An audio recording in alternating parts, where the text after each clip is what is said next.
what neuroscience tells us about making better decisions. And decisions are a really fascinating topic. I mean, it's just such a fundamental part of us, who we are, and it leads to different events in our lives that we may not always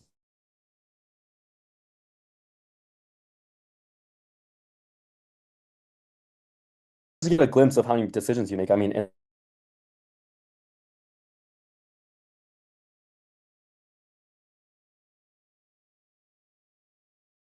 believe it or not, your brain made somewhere between 35,000 and 40,000 decisions. Let that sink in. 35,000 to 40,000. You may not realize, maybe you think you made two or three decisions, but really it what your brain does in this situation is it takes all these different scenarios and thinks about what consequences it can make and then makes the decision based on that. A lot of it based on what you have done before and what kind of decisions you've made in similar situations like this. And you may not realize it, like where to look, whether to turn your camera on, how much attention this deserves. It deserves a lot of attention, I'll tell you that. This is going to be an interesting talk. And most of this, like I said, it happens without you even noticing. So here's a question that I want to open this talk with, and I want you to actually sit with for a second or two. If your brain is making that many decisions, how many of them are actually yours? Just think about that throughout this talk. So, who am I? My name is Amir Ali. I am an undergraduate neuroscience student at the University of Washington in Seattle, originally from Vancouver, Canada. I also run initiatives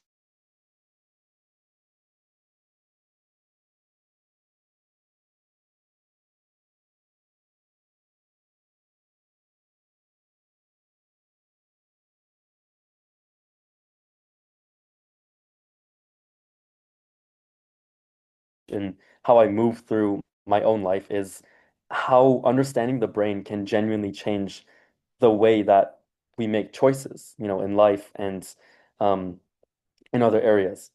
So, that's what today's talk is about. It's not a lecture, not a list of fun facts to memorize. I want to take you inside the actual messy fact and something that you can actually start to use today in your own life. So, oops, I'm having trouble changing tabs. Oh, there we go. Your brain is truly a decision machine. And by the end of your talk, you're going to understand what I mean by saying this.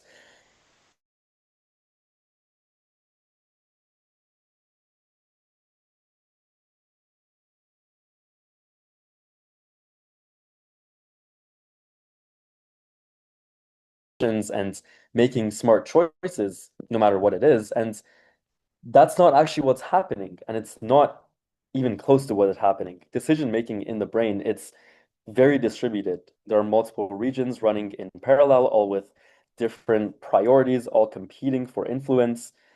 The prefrontal cortex, for instance, handles deliberate, goal-directed thinking, planning, consequences, the long game. And the amygdala is your threat detector and emotional alarm system. And it gets first mover advantage in almost every situation because that's evolved first before the prefrontal cortex and many other areas of your brain. The striatum manages habits and reward. It's the part that makes you reach for your phone before you've even registered that you're bored, and the anterior cingulate cortex essentially acts as a conflict monitor, lighting up when your instincts and your logic are pointing in opposite directions at the same time. So that's just some of the neuroanatomy, basic neuroanatomy, I have to say, underlying your decision-making process and thinking. So when you make a decision, you're not consulting one advisor. You're in a group chat where everyone is messaging all at once, and the loudest voice is almost never the most rational one. And that's what's tricky about decision making. So here's the core insight that everything else in this talk builds on. Your brain did not evolve to help you make good decisions. It evolved to help you survive. And those are not the same thing. A brain that's optimized for survival in an uncertain, dangerous environment doesn't actually very naturally produce careful, balanced, future-oriented choices. It produces fast, conservative, emotionally driven ones. And we're navigating modern lives with exams, careers, relationships, social media, with that exact same hardware. So you can see where there's sort of this mismatch between optimizing for survival and being driven by emotions over thinking rationally through every decision that you make. So I want to take you through these two distinct modes that your brain operates in and understand the difference between them to explain more of how your daily behavior, you know, influences the decisions that you make almost more than anything else. And the first mode is fast, automatic, and effortless. It's the part that reads emotion on someone's face in a fraction of a second, really. It's pattern recognition and it's intuition. It's what lets you navigate a familiar app without consciously thinking about where to tap, for instance, on your phone. This mode is always running in the background without you consciously realizing, constantly feeding you rapid fire assessments of everything that's going on in your environment. The second mode is slow and deliberate, and it's meta expensive. Your brain uses about a fifth, so 20% of your body's total energy, despite being only 2% of your mass. So it is extremely metabolically expensive, but for good reason.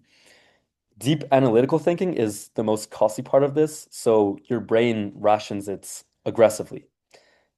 And here's what should make you stop for a second. The fast automatic mode is running the show nearly 95% of the time.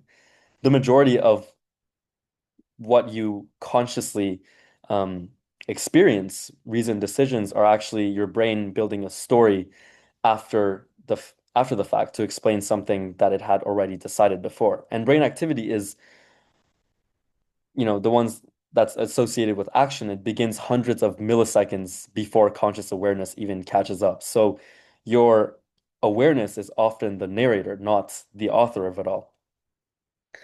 And once you know that stress, sleep deprivation, cognitive overload, and even just being really hungry all push you further into that fast automatic mode, you start to understand why decisions made in those conditions go wrong so predictably. You can't always avoid those states, but you can definitely try to design around them. Now let's talk about dopamine and what role it plays in all of this.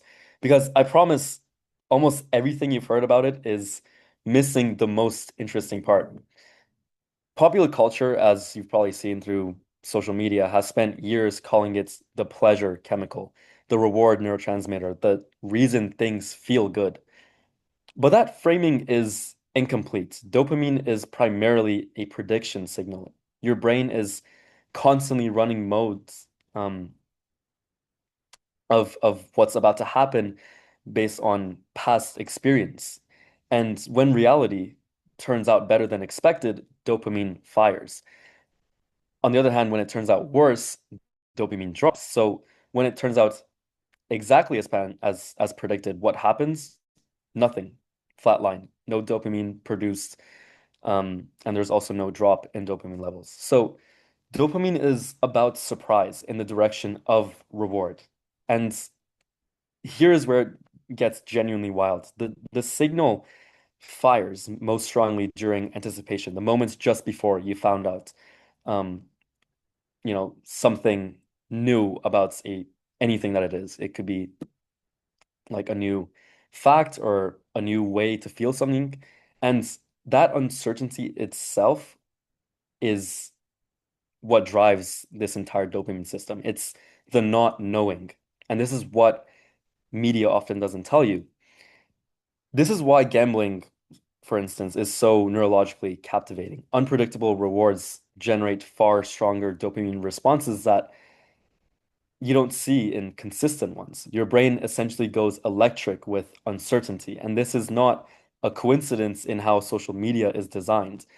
The hold to refresh gesture is structurally identical to a slot machine lever, if you think about it.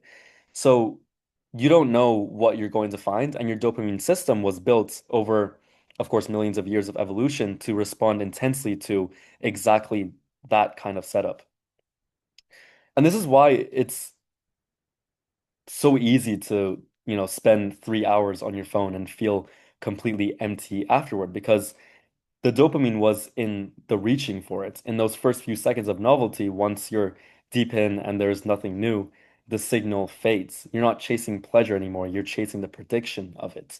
Once you see the mechanism clearly, you start making very different choices about where you put your attention. Now, this is the question at the center of this entire talk. So let's actually answer it, or at least try. You know, the late night snack isn't what your future really wants. That's not your future self. That's not what your future self wants. You know that skipping the thing you said you do isn't serving your goals, the goals of tomorrow and the day after and years after even. You know that scrolling until 2 a.m. is going to cost you tomorrow, and you do it anyway. Isn't that strange? That's not because you're weak, not because you lack discipline. It's because your brain has several deeply wired tendencies that make this the path of least resistance. And that is what we have evolutionarily been designed to do, to take the most easy path, the one with the least amount of hurdles.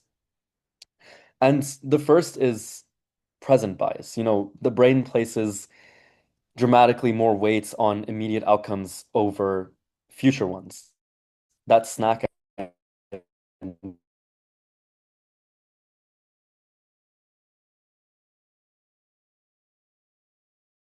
it's right there, right? And your health,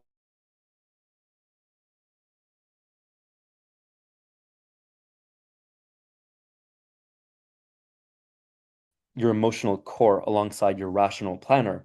And when these two systems compete and collide, the emotional one has a significant structural advantage. Fortunately and unfortunately, depends on the situation. The second is loss aversion. The pain of losing something is roughly twice as strong as the pleasure of gaining the equivalent thing. This is why you hold on to bad situations longer than you should, and you give up on good opportunities faster than is rational. Say something like if you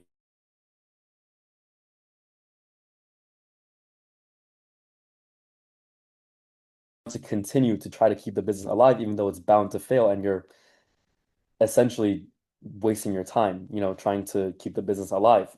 Or with relationships, if you're in a toxic relationship, but you've been with the person for, let's say, a few years already, you don't want to let the relationship go, and you want to continue being with that person, even though the relationship is toxic, and the better thing to do is to end it, essentially. And that's kind of the idea of a sunk cost fallacy. Um, but it ties back to evolution again. The reason this happens is because your brain evolved to treat losses as disproportionate.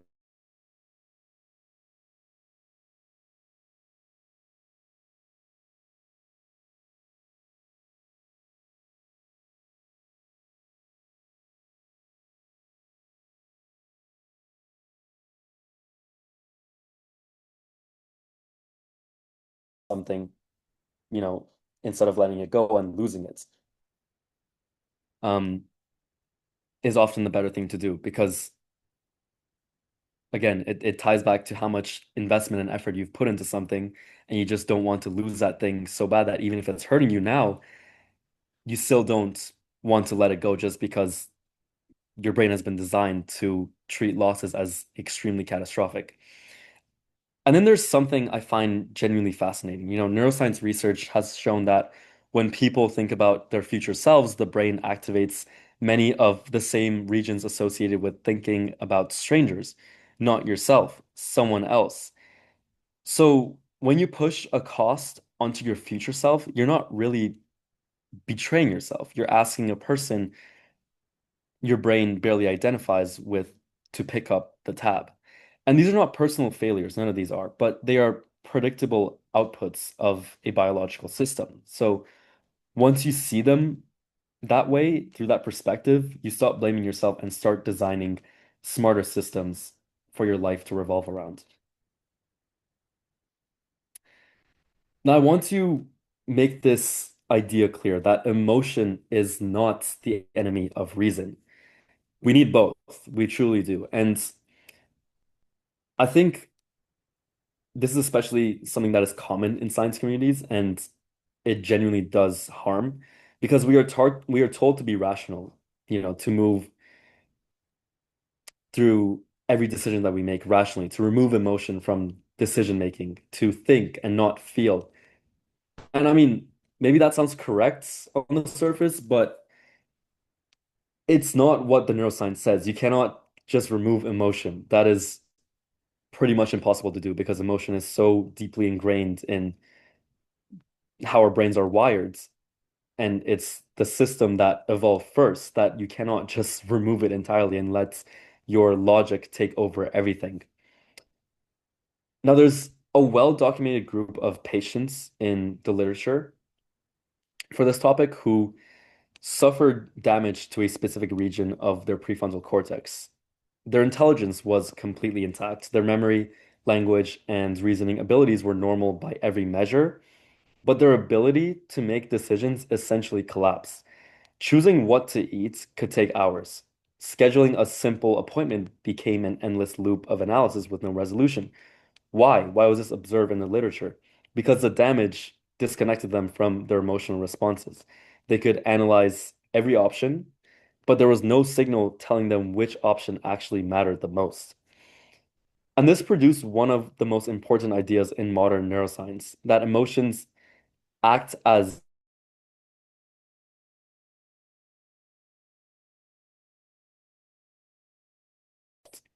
a lot of you might know about this through Daniel Kahneman's Thinking Slow and Fast, which is a really good book that I recommend reading to learn more about this.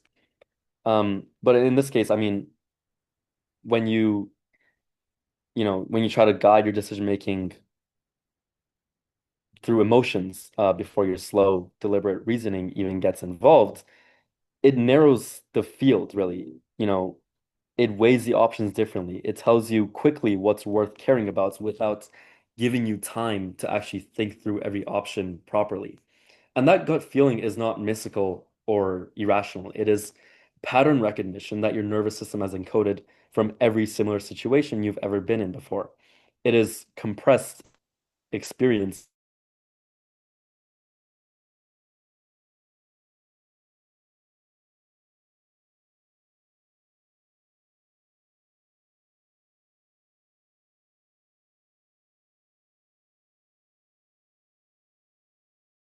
real pattern recognition, and fear-driven avoidance.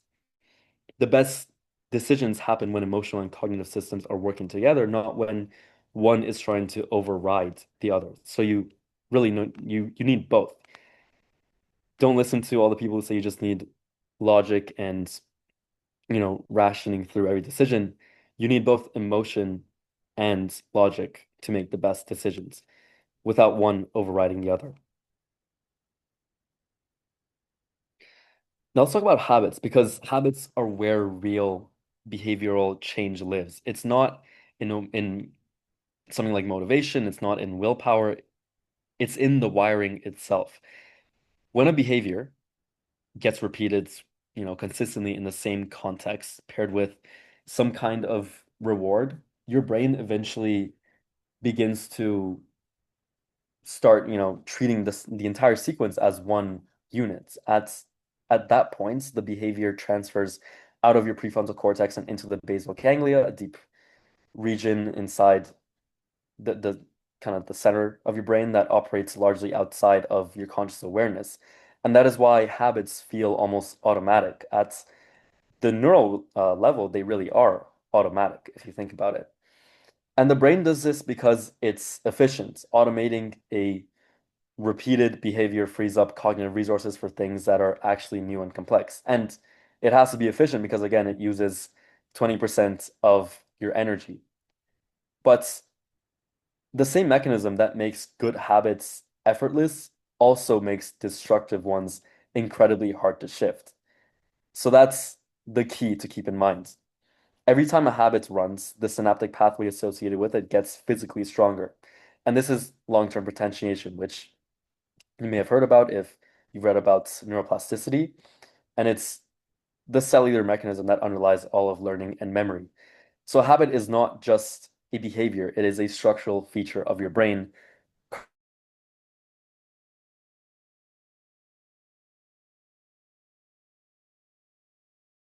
And once those synaptic connections are so powerful, it's truly hard to break a habit, as you have probably realized at some point in your life. So willpower, you know, as much as people say willpower is, is just the most powerful thing to break one, I think it's the wrong tool. Because trying to resist a habit at the moment of temptation is a frontal versus subcortical battle that's just happening in your brain. And the subcortex, keep in mind, has years of practice on you. It developed way before the cortex did. So the connections there are a lot more powerful. You won't win on that ground, I'll tell you this. The more powerful move, however, is to target the cue. If the trigger never fires, the routine never starts. Without activation, the pathway weakens over time. And this is why environment design is a more reliable strategy than trying harder. You are not fighting the habits head on. You are just quietly removing the thing that starts it. So take notes, because that's probably the best way they can try to break a habit, a bad habit, of course. Your brain processes potential threats in roughly 12 milliseconds before you're consciously aware of anything. 12 milliseconds is very fast. So you can imagine it's hard for your conscious awareness to keep up. Before your prefrontal cortex has even entered the conversation, the amygdala has already flagged the situation, it's narrowed your attention and started mobilizing your body toward caution. What's really striking is that uncertainty, just not knowing what's going to happen, activates many of the same neural circuits as an actual physical threat. Ambiguity reads to your brain as something in the neighborhood of danger. This is why people often they prefer a known bad outcome over an uncertain one. Clarity, even painful clarity, lets the threat response resolve.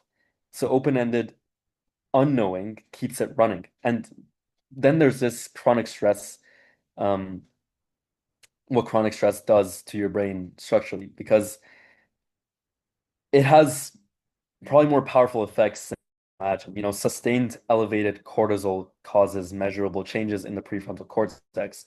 Dendrites, the receiving branches of your neurons, physically retract under prolonged stress, under prolonged high levels of cortisol. Your working memory, your executive function, and impulse control are all impaired, not just psychologically, but structurally. So the worst possible time to make an important decision is when you are stressed, when you're exhausted, or when you're emotionally overwhelmed. Your rational brain is running at reduced capacity. Your alarm system is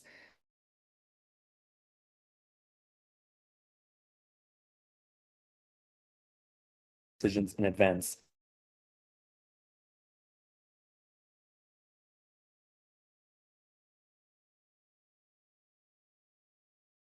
You're not relying on willpower in a compromised state.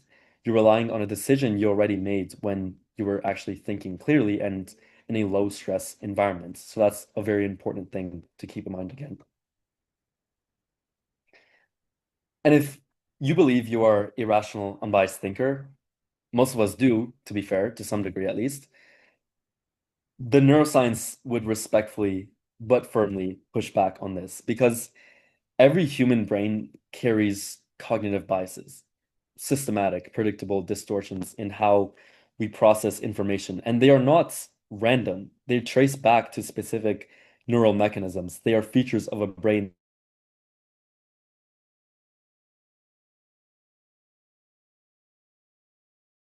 Oh, this term confirmation bias. So seeking out and favoring information that confirms what you already believe. This has a dopaminergic component. That's why it's so powerful. That's why this confirmation bias is such an entirely, you know, powerful thing that can really affect your decision making. Information that validates an existing belief generates a small reward signal, and then information that challenges it generates discomfort. Again, this is again how our brain has been wired. Your brain is literally incentivizing you to stay wrong because being wrong in a new direction feels worse than being consistently wrong in a familiar one. And that's a very interesting thing. And now let's talk about the sunk cost fallacy more. It's essentially loss aversion playing out over time.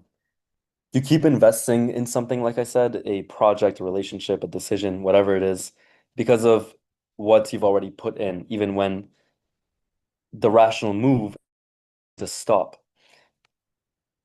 But abandoning it, it feels like confirming a loss, and your brain is wired to treat losses as disproportionately costly.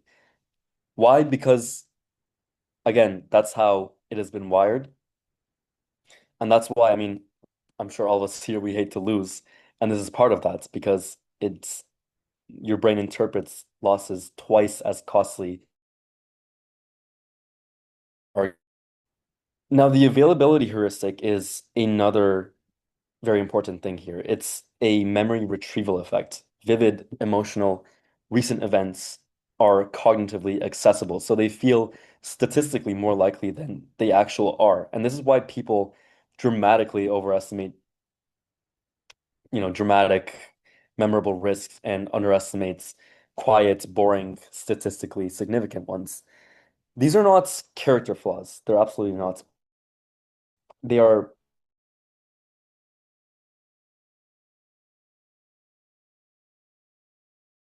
therefore, is not whether you have them, because you do, I do, everyone does. The question is whether you have enough awareness to catch them in action. So that's a question to ask yourself and reflect on.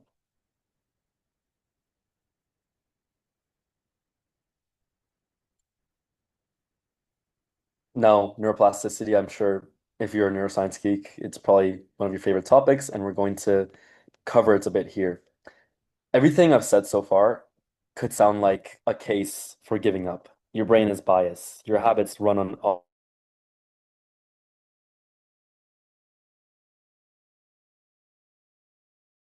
the brain that we have? Absolutely not. And this is the part of the talk that I want you to take with you the most. The most important thing neuroscience has established in the last few decades is that the brain is plastic. It's not fixed, not hardwired, into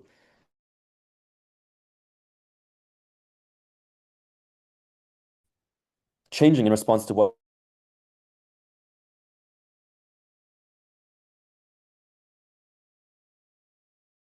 that fire together, wire together. These are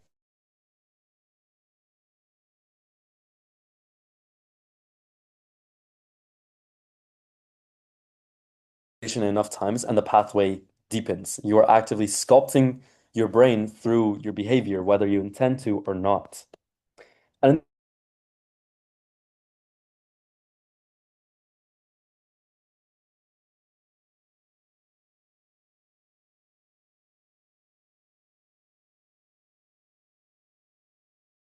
quality sleep and meaningful social connection, as well as things like reduced chronic stress.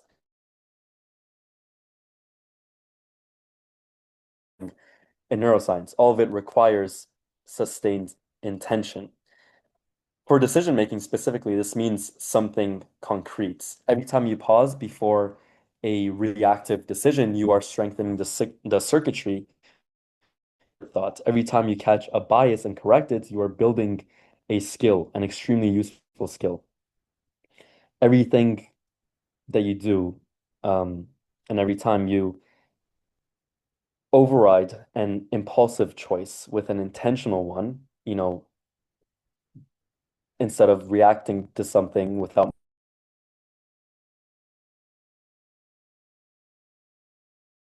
every time you do this,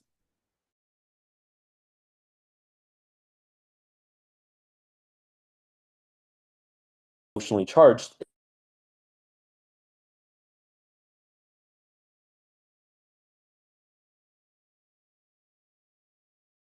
I mean, exactly the way that a muscle does when you hit the gym, let's say. So the brain you have today is not the one that you have to keep. It's constantly changing. It changes every day.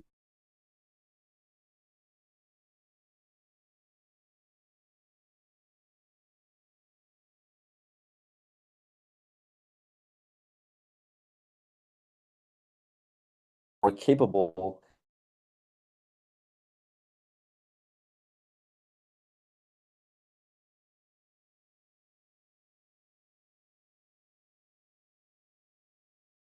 Let's make this practical. A lot of this talk has been about the science and, just a few tips here and there, but I want to give you some really practical tips because understanding the without is just expensive. I want to say useless trivia. So I want to give you four tools. They're all grounded in research and are all usable today for anyone. The first one is a vague vocal goal, like I'll focus more or I'll be more disciplined. You form a specific if-then plan. If it's a Tuesday morning and I've had coffee, I will open my work before I open any social media. This works because doing the decision making in advance under calm conditions, again, not stressful, rather than in the moments when you're tired or distracted or being pulled toward something easier. You preload the cue routine link before the willpower test even shows up.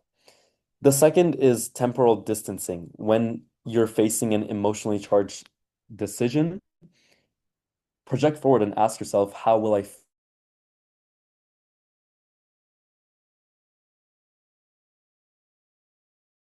reveal different,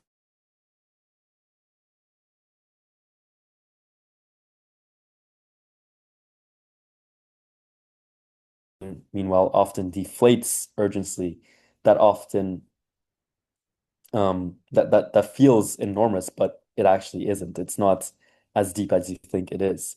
The third is environment design, and I genuinely think this is the most underrated tool on this list because it requires zero willpower. Your behavior follows your environment.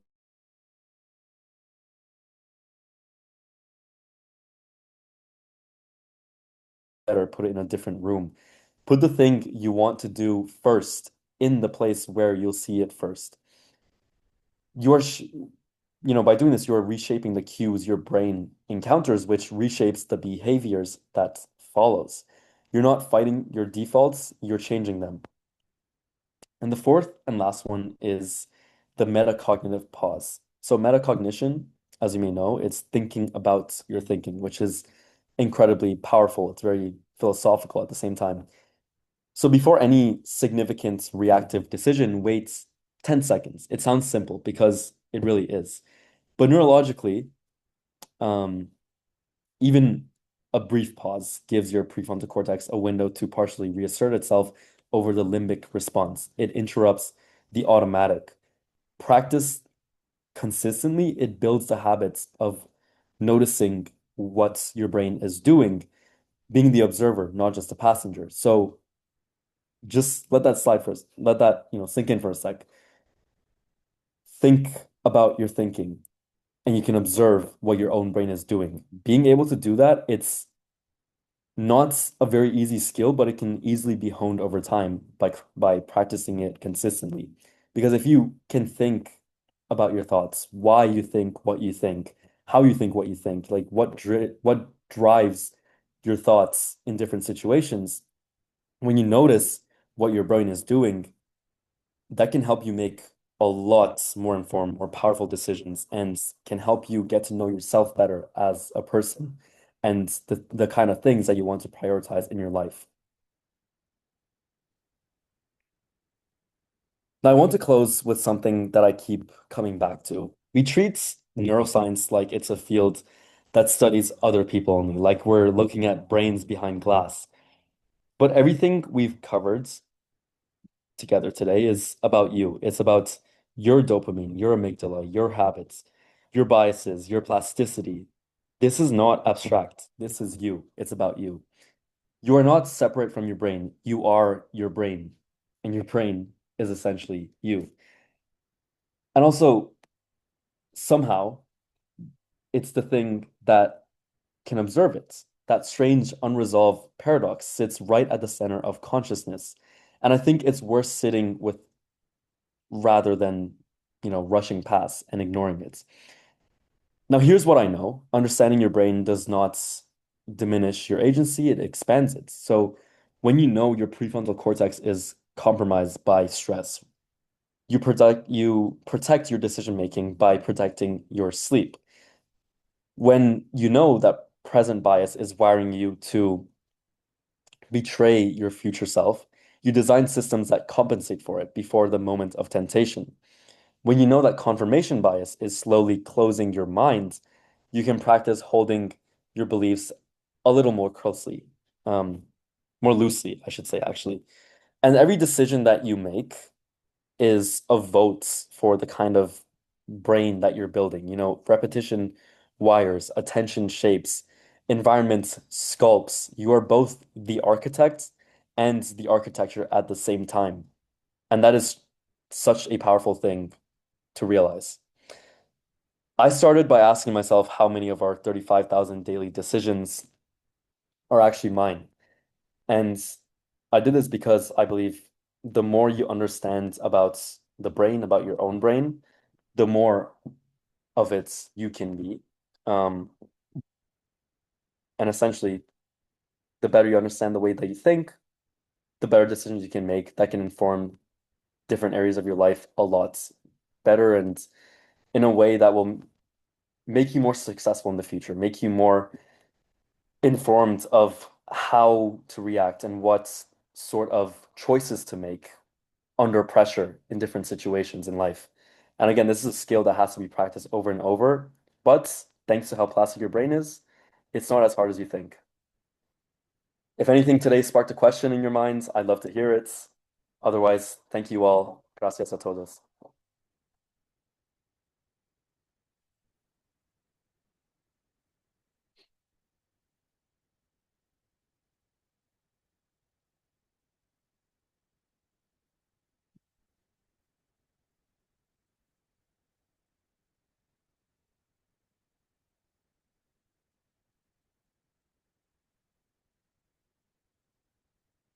If you have any questions, feel free to ask.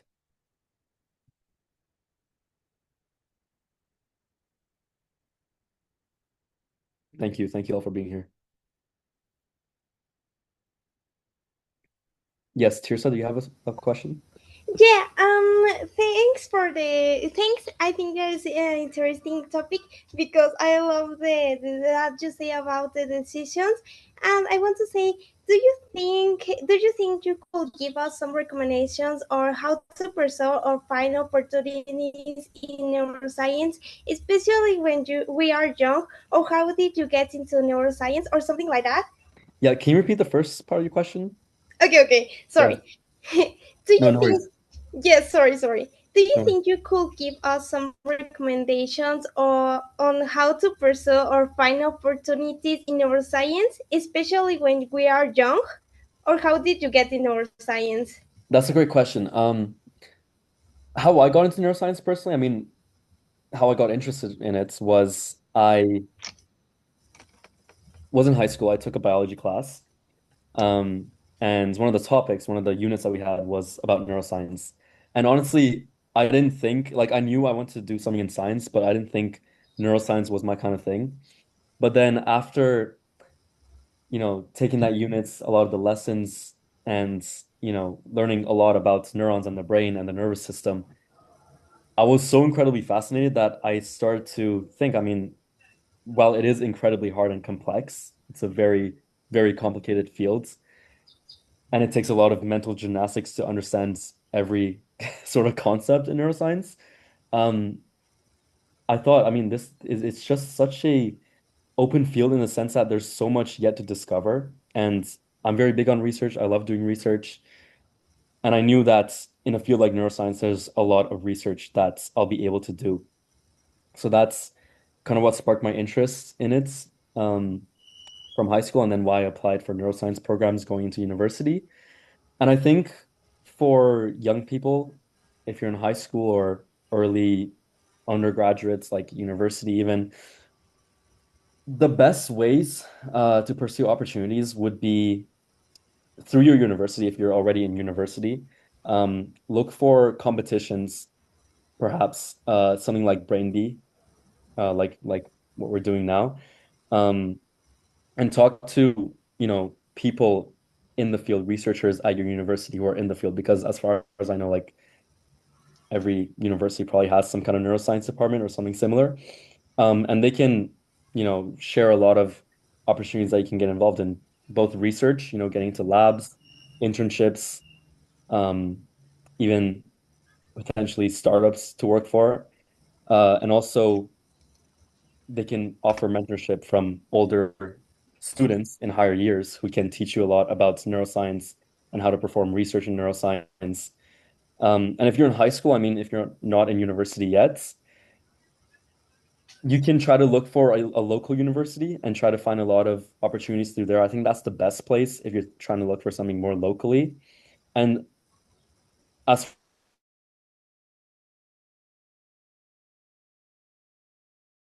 a lot of opportunities in neuroscience are, I want to say, reserved for higher level students. But even if you're in high school, I'm sure there can be some kind of maybe mentorship program you can get involved in. And other than that, if you want to connect with more youth in neuroscience, you can join organizations. Like I run an organization, Youth STEM Initiative, and there are a lot of people interested in neuroscience in the organization. So you can connect with a lot of fellow neuroscience enthusiasts. Most of them are in high school, and a lot of them share opportunities and resources that they've used and worked with before. So it's all about, making connections with different people,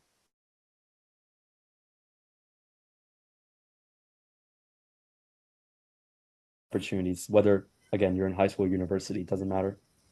Okay, thanks. Yeah. Yeah, no Yeah, worries. thanks.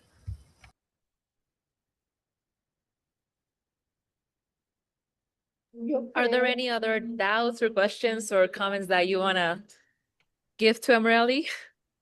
He's very smart and he has a lot of expertise, so don't be shy. You can also put it in the chat if there's anything. Yeah, don't be shy. He's a very Ask nice anything you want. guy. I can also put my email or LinkedIn, whatever. Yes, if you could put your email on the chat, that would be great. And so that kids can, just shoot you an email if there's any doubts or anything that they want to ask.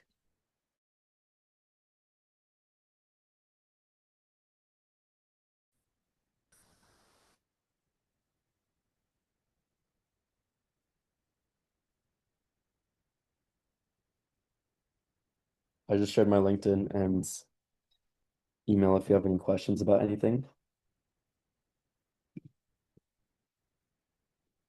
Otherwise, you can ask now.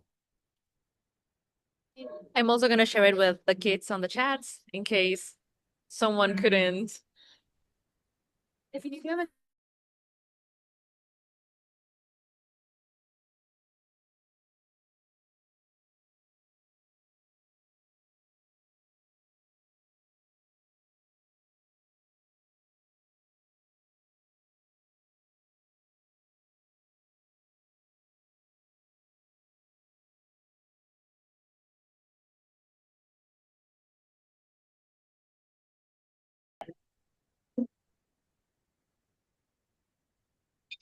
Well, if there aren't any other doubts or anything, I think you guys are free to go.